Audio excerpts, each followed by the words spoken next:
तो हम डिस्कस कर रहे थे इंस्ट्रक्शन एग्जीक्यूशन साइकिल, जिसमें मैंने बताया था कि instruction execution cycle consist of 3 faces. तो हर एक इंस्ट्रक्शन के लिए 3 फेज होते हैं: instruction fetch, decode and execute. तो इंस्ट्रक्शन फैच फेज और डिकोड फेज ये प्रीवियस लेक्चर में कल हम डिस्कस कर चुके हैं, और आज के इस लेक्चर में हम डिस्कस करेंगे इंस्ट्रक्शन एग्जीक्यूशन फेज। ओके। तो डिकोडिंग के दौरान मैंने बताया था कि इंस्ट्रक्शन डिकोडर के बारे में बताया था, इंस्ट्रक्शन रजिस्टर, और बाकी हमने जो जनरल पर्पज रजिस्टर है, GPR, sorry, special purpose register, MBR, MAR, IR, PC, तो इनका यूसेज भी देखा था इन 2 फेसेस में। तो अगर हम एक बहुत नॉर्मल सा डायग्राम देखें इसका, अपना डिकोडिंग फेस और डिकोडर का, तो उसमें हम ये देख सकते हैं कि ये आईआर रजिस्टर है, इंस्ट्रक्शन रजिस्टर, और हम ये एज्यूम करके चल रहे हैं कि इंस्ट्रक्शन रजिस्टर हमारा 2 बाइट कैपेसिटी का है। मतलब इंस्ट्रक्शन 2 बाइट में, 16 बिट में एक इंस्ट्रक्शन या कोई भी इंस्ट्रक्शन हमारा रिप्रेजेंट हो रहा है। ओके। तो ये आईआर रजिस्टर में कंप्लीट इंस्ट्रक्शन बिट्स हैं यहाँ पर, जिसमें 0 से 11 यानी 12 बिट ये सीपीयू यूज कर रहा है ऑपरेंड के एड्रेसेस के लिए, और rest of the 4 bits 12, 13, 14 and 15 they are use for the operation code purpose. That means, जैसे मैंने बताया था कि ऑपरेशन कोड 4 बिट से रिप्रेजेंट होता है। मतलब होता क्या है, होने को तो डिपेंड करता है कि how many instructions are there. Okay. तो एज्यूमिंग कि 4 bits are used for the op code purpose, operation code. Okay. जो कि डिकोडिंग फेज में डिसाइड होता है कि कौन सा ऑपरेशन परफॉर्म होगा। तो इन बिट्स को 3:8 डिकोडर में पास करेंगे, because here 3 bits are there, और जो लास्ट बिट है वो ये मोड बिट कह सकते हैं इसको, जो मोड डिसाइड करेगी। ओके, डायरेक्ट और इनडायरेक्ट, जो हम एड्रेसिंग मोड में डिस्कस करेंगे बाद में। ओके। तो अगर 3 बिट हैं तो 3 bits are pass to 3:8 decoder, and its output will be according to n:2 raised to the power n के अकॉर्डिंग 3 बिट्स का आउटपुट 8 बिट, जिसमें जो D0 से D7 8 लाइंस जनरेट हो रही हैं, कंट्रोल लाइंस। ओके। और here is the timer circuit, जो मैंने बताया था सीक्वेंस कंट्रोल, मतलब टाइमर और कंट्रोलर, फ्रीक्वेंसी और क्लॉक साइकिल की कल बात की थी। तो here this is a 4 bit sequence counter which generates the stream of signals, और 4 बिट हैं तो इसको 4:8 16 डिकोडर से पास किया। तो यहाँ पे हमारी T0 से T15 16 टाइमिंग सिग्नल्स जनरेट हो गए, और यहाँ कंट्रोल लॉजिक गेट के थ्रू हमारा कंट्रोल आउटपुट, फाइनली जो कंट्रोल आउटपुट है कंट्रोल यूनिट के द्वारा, तो ये कंट्रोल सिग्नल्स के फॉर्म में जनरेट होता है। ओके। तो आगे चलते हैं। तो सीक्वेंस काउंटर जो है, इसको शॉर्ट में समझ लेते हैं, बहुत ज्यादा डिटेल में जाने की जरूरत नहीं, अकॉर्डिंग टू योर सिलेबस। तो आईआर रजिस्टर से जो डिकोडिंग हो रहा है, उससे हमारे T0 से T15 कंट्रोल सिग्नल्स जनरेट हो रहे हैं। ओके। और जो सीक्वेंस काउंटर है वो इंक्रीमेंट होगा या क्लियर्ड होगा। ओके। तो अगर उसको क्लियर करते हैं हम सीक्वेंस काउंटर को, तो यहाँ पे सीक्वेंस काउंटर 0। ओके। ठीक है। अब जैसे एग्जाम्पल ये है, सपोज हमने लिखा कोई सिग्नल D3 T4 SC0, तो इसका मतलब ये है कि D3 डिकोडर, जो डिकोडर है वो D3 सिग्नल और T4 टाइमिंग सिग्नल के साथ सिंक्रोनसली सीक्वेंस काउंटर को हम 0 कर दे रहे हैं।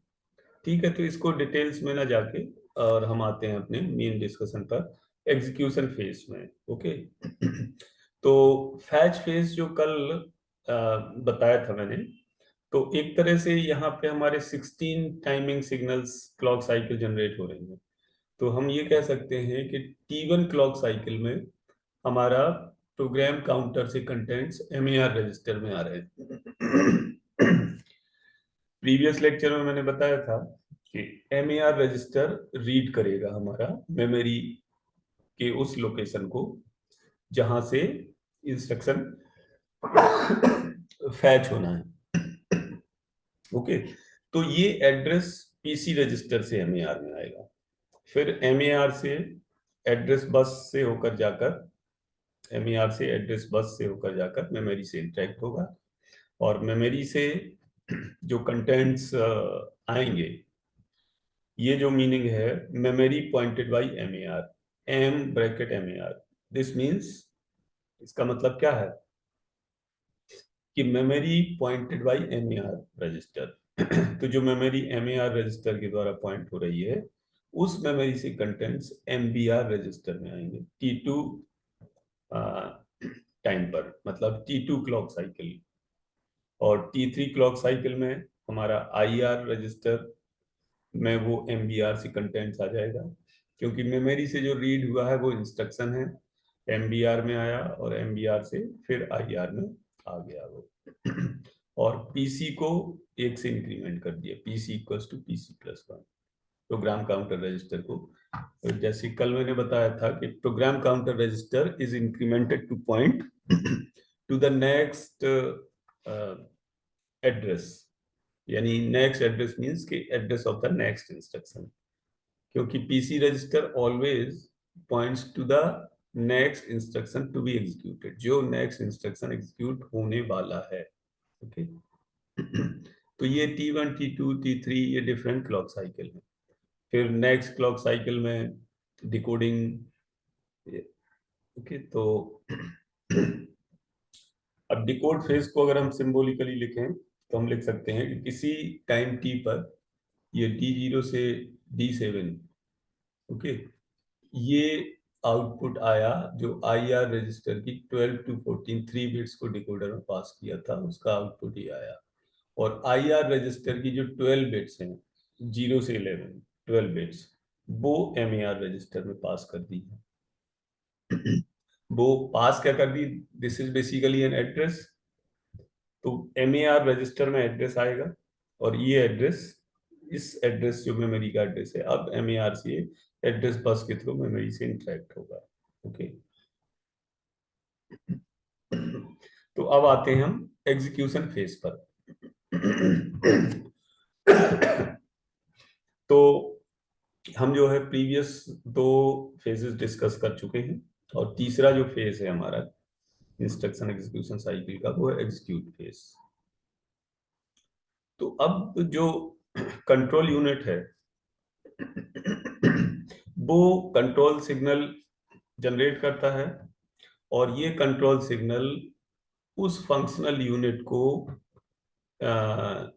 मतलब एक्टिवेट करने के लिए काम में आते हैं, जो फंक्शनल यूनिट अब उस इंस्ट्रक्शन के लिए काम में आ रहा है। जैसे अगर एडिशन ऑपरेशन है तो एडर काम में आएगा, तो ये कंट्रोल यूनिट जो सीक्वेंस ऑफ कंट्रोल सिग्नल है वो जनरेट करके एएलयू के अंदर एडर को इनर्जाइज करेगा, यानी एक्टिवेट करेगा।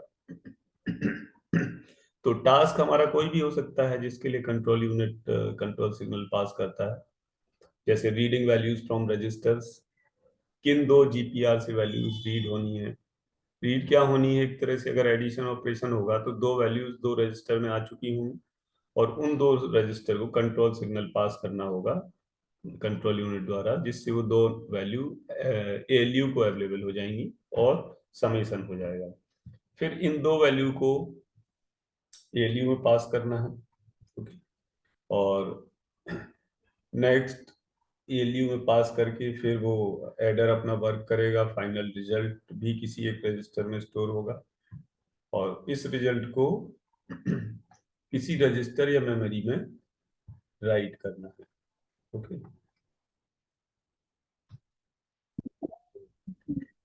आगे चलते हैं। मोर फैच साइकिल्स। मोर फैच साइकिल से मतलब ये है कि कोई भी इंस्ट्रक्शन है तो मैंने बताया कि 3 फेसेस होते हैं, instruction fetch, decode and execute.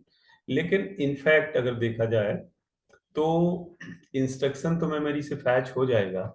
अब इंस्ट्रक्शन फैच हो जाएगा, डिकोडिंग फेस में उसका पर्पज पता चल जाएगा, लेकिन पर्पज पता चल जाएगा तो अब जो ऑपरेशन एग्जीक्यूशन फेस में परफॉर्म होना है उसके लिए ऑपरेंड्स की रिक्वायरमेंट भी तो होगी। तो एग्जीक्यूशन फेस में इन ऑपरेंड्स को भी फैच करना पड़ता है, मतलब कि जो ऑपरेंड फैच है वो एग्जीक्यूशन का, एग्जीक्यूट फेस का पार्ट है। Instruction fetch is the separate, decoding is separate phase and execution consists of many more things, जैसे रजिस्टर ट्रांसफर है यानी movement of data from one register to another, ALU operation है, memory interaction है। Memory interaction in the sense कि जब data fetch होगा execution phase में तो ये भी एग्जीक्यूशन फेज का ही पार्ट होगा। तो इस फेज में क्या है कि जो गिवन ऑपरेशन है यानी इंस्ट्रक्शन है वो फिर से डेटा के लिए मेमोरी रीड की रिक्वायरमेंट फिर से होगी इस एग्जीक्यूट फेज में। ठीक है, तो हम देखते हैं, जैसे डेटा फैच की बात करते हैं। तो control unit control signal provide करेगा ऑपरेंड्स को मेमोरी से रीड करने के लिए रजिस्टर में। ठीक है, ऑपरेंड को मेमोरी से रजिस्टर में रीड करने के लिए कंट्रोल यूनिट सिग्नल प्रोवाइड करेगा। तो ये जो ऑपरेशन है, reading the data from memory, this is the data fetch. और पहला जो स्टार्टिंग में था वो इंस्ट्रक्शन फैच था। जब इंस्ट्रक्शन आएगा सीपीयू के अंदर तभी तो मालूम चलेगा एड्रेसेस से, ऑपरेंड एड्रेसेस उसमें है, तभी मालूम चलेगा कि उन एड्रेसेस से यानी कहाँ कहाँ से क्या क्या ऑपरेंड्स लाने हैं। ये हमेशा जरूरी नहीं कि ऑपरेंड को फैच करना पड़े मेमोरी से, हो सकता है ऑपरेंड हमारे रजिस्टर में भी हो सकता है ऑपरेंड की वैल्यू डायरेक्ट इंस्ट्रक्शन में पुट हो रही हो, ये भी हो सकता है। ठीक है, वो हम बाद में देखेंगे। तो डेटा फैच के लिए इंस्ट्रक्शन एग्जीक्यूशन फेज के अंदर डेटा फैच के लिए क्या क्या हमारे स्टेप्स हो सकते हैं, लगभग वही है जो इंस्ट्रक्शन फैच के लिए है।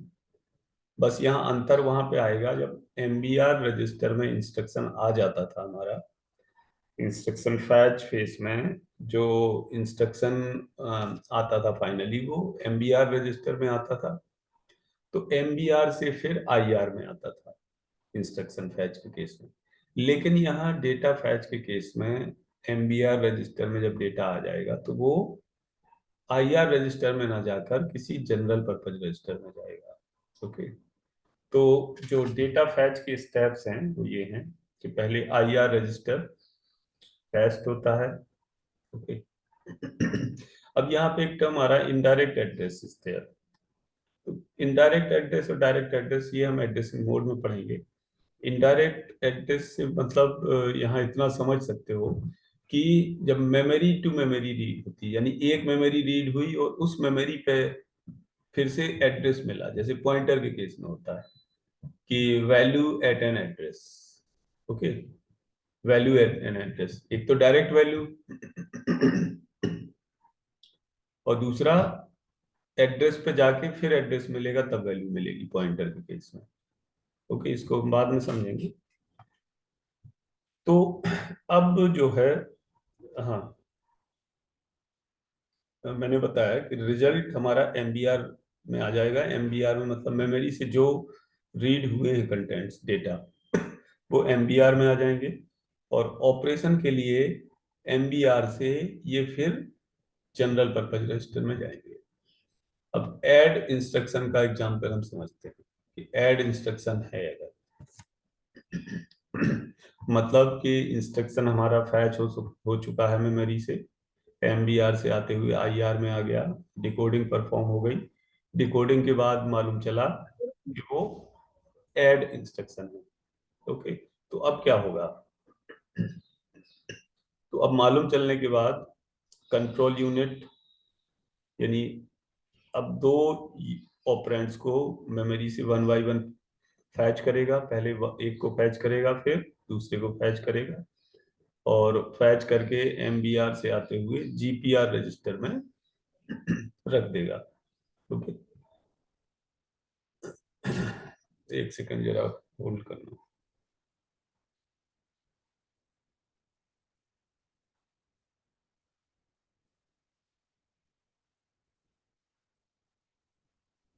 ओके, तो दो रजिस्टर में डेटा पुट कर दिया जाएगा, फिर एडर उनको ऐड कर देगा, रिजल्ट फिर किसी जीपीआर में आ जाएगा। ओके, और फिर वो जीपीआर से रिजल्ट फिर मेमोरी में किसी लोकेशन में पुट कर दिया जाएगा। तो जो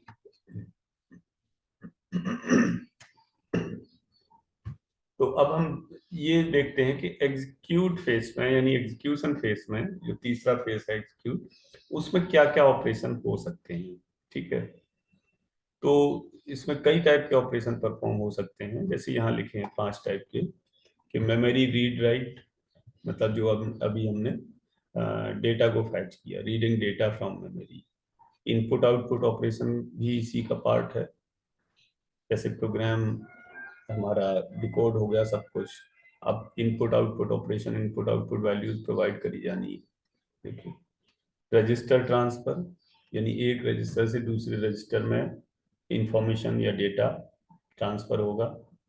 LU operation, writing the result to memory या रजिस्टर कहीं भी।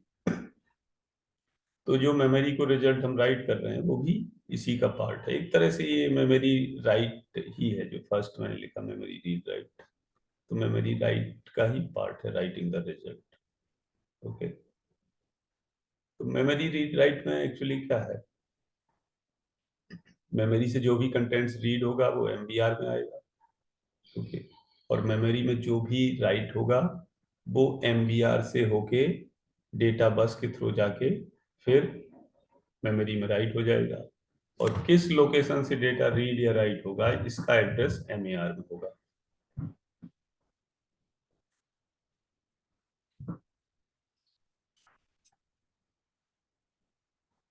इनपुट आउटपुट, अगर इनपुट ऑपरेशन है जैसे मैंने बताया था पहले, तो इनपुट ऑपरेशन का जो सीक्वेंस ऑफ ऑपरेशन होगा वो इस तरह होगा कि कीबोर्ड से डेटा जाएगा, अगर हम कीबोर्ड की बात कर रहे हैं, वो बफर में जाएगा। बफर मींस मैंने बताया था पहले कि बफर का क्या मतलब होता है। अब कौन बताएगा बफर के बारे में?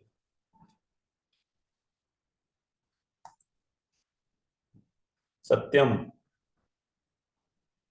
सत्यम साक्या, सुन रहे हो? Yes sir.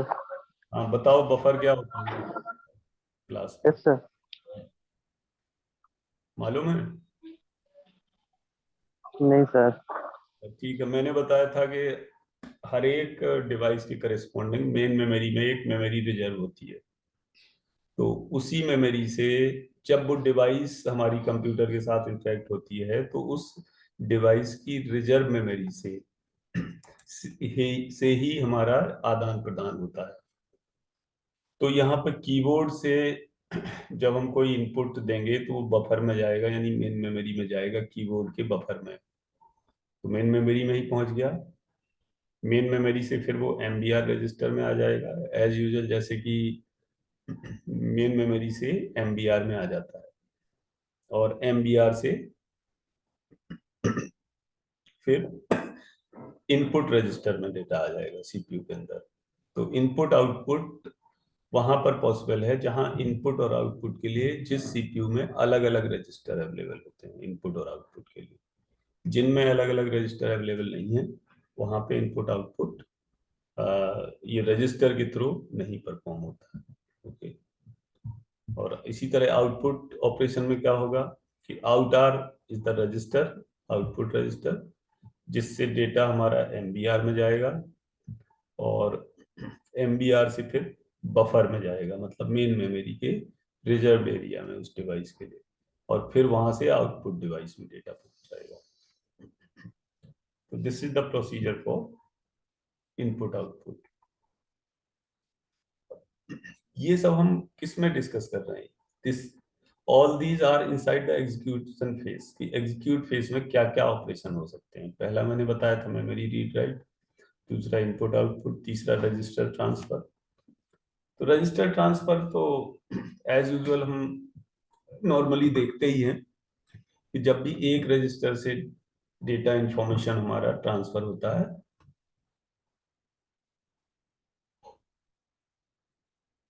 दूसरे रजिस्टर में, ओके, जैसे इन जनरल होता है एमबीआर से आईआर में, एक जीपीआर से दूसरे जीपीआर में, ओके, किसी भी रजिस्टर से दूसरे रजिस्टर में डेटा ट्रांसफर होता है। This is the part of execute phase, okay.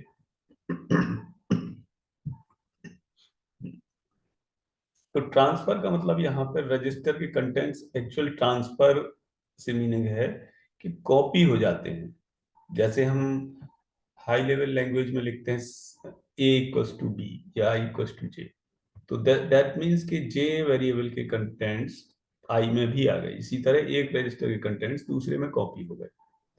और अब फर्दर जब कोई नया कंटेंट्स आएगा तो वो ओवरराइट हो जाएंगे प्रीवियस कंटेंट्स में, या फिर रजिस्टर को क्लियर भी किया जा सकता है बाय प्रोवाइडिंग क्लियर इंस्ट्रक्शन। अलग अलग इंस्ट्रक्शन है, क्लियर किया जा सकता है रजिस्टर को, सेट किया जा सकता है, मतलब कि पूरे रजिस्टर में बिट्स 111 आ जाएं या पूरे रजिस्टर में बिट्स 00 आ जाएं। किसी भी कोई भी ऑपरेशन हम रजिस्टर में परफॉर्म कर सकते हैं। So register transfer performs the operation of moving data और कंटेंट्स और information from one register to another register. अब एएलयू ऑपरेशन की बात करते हैं। This is also part of the execute phase.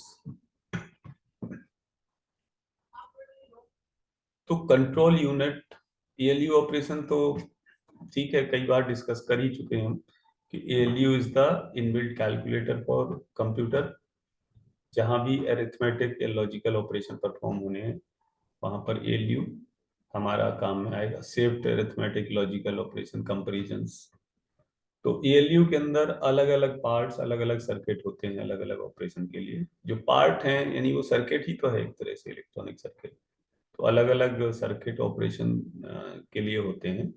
तो जो भी ऑपरेशन परफॉर्म होना, जैसे कंपैरिजन परफॉर्म होना, तो कंपैरेटर होता है एएलयू के अंदर, वो एक्टिवेट होगा कंट्रोल यूनिट के द्वारा। कंट्रोल यूनिट उसको सिग्नल्स प्रोवाइड करेगा और एएलयू में जो डेटा आएगा वो मेमोरी से होते हुए किसी रजिस्टर से होते हुए एएलयू में आएगा, ओके।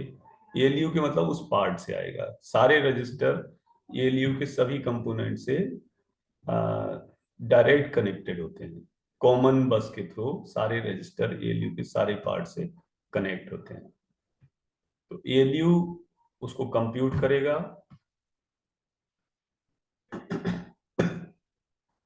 उस ऑपरेशन को परफॉर्म करेगा रिक्वायर्ड डेटा पर, और रिजल्ट को रजिस्टर में स्टोर करके और फिर मेमोरी में अगर राइट करना होगा तो कर देगा, ओके। ALU feedback. तो अगर एएलयू काम में आ रहा है एग्जीक्यूशन में, तो ये condition signal C control unit को वापस भेजेगा कि it has completed its task. तो एएलयू जो फीडबैक भेजेगा कंडीशन सिग्नल फ्लैग रजिस्टर के थ्रू, ठीक है, उसके बेस पर प्रोग्राम काउंटर रजिस्टर हमारा अपडेट होगा नेक्स्ट इंस्ट्रक्शन के एड्रेस के लिए, जहां से नेक्स्ट इंस्ट्रक्शन फैच होना है, ओके। तो ये कंडीशन कोड यानी मैंने बताया था फ्लैग्स, एएलयू का जो फीडबैक है वो फ्लैग्स के फॉर्म में मैंने बताया था, फ्लैग रजिस्टर। तो फ्लैग रजिस्टर में बहुत सारे इंफॉर्मेशन एक एक बिट के शो होते हैं, जो कि है carry, parity, zero, non zero, एग्जिटर डिफरेंट चीज़ों के लिए, इनेबल, इंटरप्ट, इन सब चीज़ों के लिए फ्लैग रजिस्टर के फॉर्म में होता है।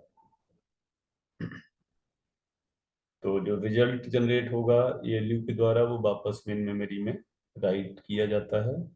ओके। और इसके साथ ही जैसे ये है कि हमारा एग्जीक्यूशन फेज कंप्लीट हो गया, तो तीनों फेज हमने डिस्कस कर लिए हर एक इंस्ट्रक्शन के, मतलब एक इंस्ट्रक्शन के तीनों फेज हमने डिस्कस कर लिए। और इसके बाद जब तीनों फेज परफॉर्म हो जाते हैं तो इंस्ट्रक्शन एग्जीक्यूशन साइकिल रिपीट होती है फिर, मतलब कि यही तीनों फेज फिर नेक्स्ट इंस्ट्रक्शन के लिए रिपीट होते हैं। ओके। ALU ऑपरेशन, ठीक है, इसको बताने की तो वैसे जरूरत है नहीं कि ALU में कौन कौन से ऑपरेशन होते हैं। ठीक है, वो बहुत बार हम डिस्कस कर चुके हैं। ठीक है, ऐड है, जैसे ऐड है तो एडर एडर को इन्वोक करेगा, इन्वोक मतलब कि एडर काम में आएगा। सब्ट्रैक्शन है तो सब्ट्रैक्टर, कंपेयर अगर है ऑपरेशन तो ये कॉम्प्लीमेंट है, CMP कॉम्प्लीमेंट, तो कॉम्प्लीमेंटर को इन्वोक करेगा। SHL है शिफ्ट लेफ्ट, तो शिफ्टर होता है उसके लिए। अब जितने भी टाइप के ऑपरेशंस होते हैं हमारे 8085 8086 माइक्रो प्रोसेसर में, तो वो हम नेक्स्ट लेक्चर में डिस्कस करेंगे, जो कि होगा हमारा टाइप्स ऑफ इंस्ट्रक्शन। तो उसमें हम पढ़ेंगे, देखेंगे और समझेंगे कि क्या क्या इंस्ट्रक्शंस होते हैं और उनके लिए एब्रीविएशन, मतलब जो कोड है 3 लेटर का। This is the standard code, assembly language में इसी कोड को हम प्रोग्रामिंग में डायरेक्ट लिखते हैं। ओके।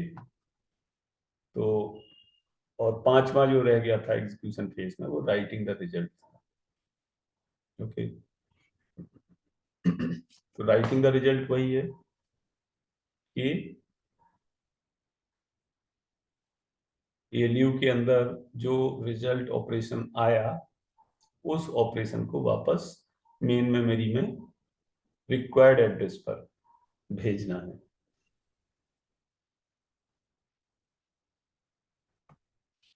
मेमोरी में या IO मॉड्यूल में। और ये लास्ट स्लाइड है, टू नेक्स्ट इंस्ट्रक्शन। ओके।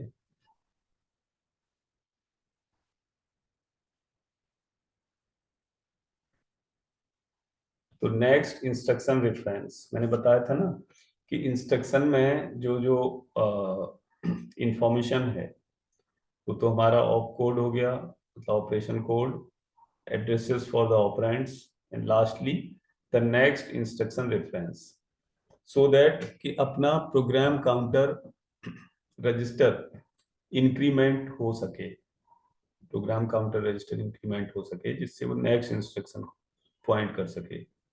मतलब कि वो इंफॉर्मेशन होगा हर एक इंस्ट्रक्शन के अंदर उसके नेक्स्ट इंस्ट्रक्शन के बारे में, जिससे कि PC रजिस्टर को पॉइंट किया जा सके कि कहाँ से नेक्स्ट इंस्ट्रक्शन को एग्जीक्यूट करना है। Okay. So by this we have completed the instruction execution cycle. Okay. तो ये लेक्चर थोड़ा सा कंपेरेटिवली छोटा रहा, और नेक्स्ट लेक्चर परहैप्स 7 बजे के आसपास होगा। तो in that lecture we will discuss the types of instruction. Okay. So by this finally we have completed, and if you want to ask any question regarding this lecture, you can just ask with me. पूछना है किसी को कुछ?